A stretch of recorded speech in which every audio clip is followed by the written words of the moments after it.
todos los actos a los que acudo como presidente de las Cortes de Castilla-La Mancha y, por tanto, en la obligación de defender los intereses de Castilla-La Mancha, del conjunto de la región, pido que se autorice la quita.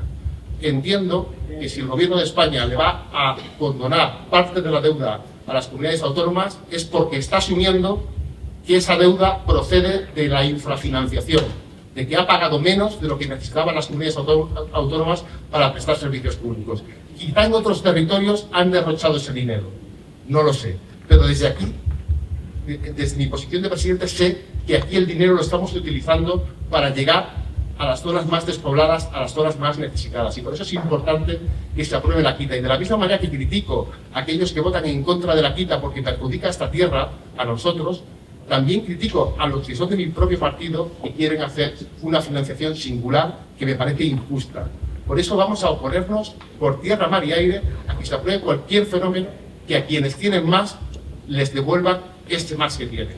¿Qué sentido tiene que Cabanillas, o Antequera o Guadalajara Capital pidiesen que la Diputación les devolviese a ellos en servicios, en dinero, lo que aportan de más? Si fuese así, ¿qué le quedaría a los pueblos pequeños? Nada. Si solamente se pudiese recibir en función de lo que se aporta, digo fiscalmente, ¿qué le quedaría a un pueblo de 30 vecinos o de 50 vecinos? Nada de nada.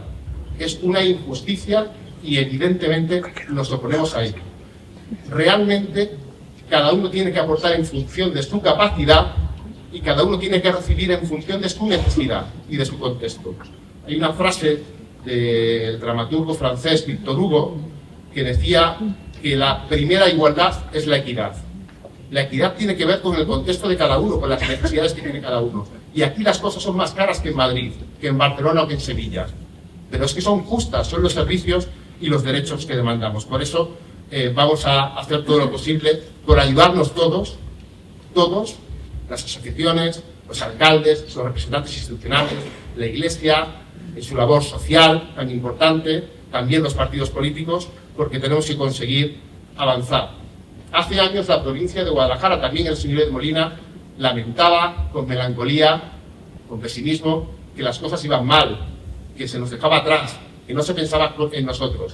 Hoy todo lo contrario. Hoy todo lo contrario. No tenemos ni una razón para el pesimismo y para la melancolía, y desde luego ninguna para la resignación, porque hemos comprobado que luchando, instituciones, asociaciones y personas podemos conseguir más. Un ejemplo lo ha puesto, y termino con esto, el presidente de la Diputación con la fiscalidad diferenciada. Y también lo ha dicho la presidenta de la COE, y me sumo a sus palabras. Por supuesto, en lo que depende del Gobierno de Castilla-La Mancha, de lo que depende de la región, las empresas que se instalan aquí reciben el triple de recursos que si se instalan en el corredor de Henares, como tiene que ser. Pero es que las personas que viven aquí pagan la mitad de la parte autonómica del IRPF que las personas que viven en el corredor de Henares o en zonas más pobladas. Y algunos dicen, hombre, pero es que a los ricos no hay que darles ese privilegio. Por supuesto que sí. La persona, incluso pudiente, que tiene que mandar a su hijo a estudiar a la universidad, pero vive en Molina, le cuesta mucho más. Porque aquí los servicios privados también son más caros, son menos y más caros. Y por eso hay que incentivarlo. Y yo, desde luego, me gustaría que los gobiernos de la nación también reflexionaran sobre que esa fiscalidad diferenciada que se hace desde Castilla-La Mancha se haga también a las empresas, a los autónomos a nivel nacional. Ya la Diputación hace una aportación muy importante para ayudar a nuestros autónomos todos los años a pagar sus cuotas, pero yo creo que es muy de justicia que las empresas de la comarca de Molina y de las zonas rurales de España paguen menos, porque eso va a significar hacer más viables los proyectos de vida. No queremos que nadie se quede obligado a vivir en una zona, pero si el deseo de esa persona es quedarse en su lugar de donde ha nacido o donde es feliz, tiene todo el derecho, y en eso consiste nuestro trabajo.